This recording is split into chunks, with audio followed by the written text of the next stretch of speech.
Həzrəti Yusuf surəsini məsələn oxuyursan, Yusuf əleyhissalamın uşaqlıq dönəmindən ta gəlib Misirə vəzir olan dövrünə qədər baxırsan, bütün həyatının müxtəlif mərhələləri göz önünə sərgilənir.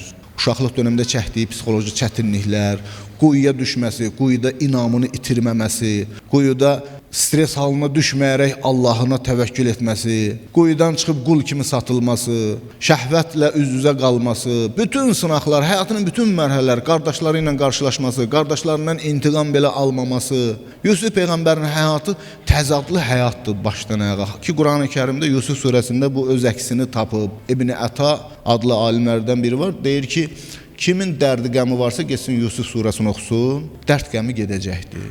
Çünki onu oxuyub düşünəndə görürsən ki, gör Yusuf ki, hər kəsdən əli üzülüb, atıblar quyuya, heç kəsin xəbəri yoxdur. Atasına da gəlib deyirlər, canavar bunu yedi, inamını itirmədi. Allah onu qaranlıq quyunun dibindən çıxartdı, apardı Misir kimi bir sivilizasiya olan bir dövlət, o dövlətin böyük bir şəxsiyyətinə, vəzifəsinə qədər qaldırdı. Gədanı padişah edən Allahdır.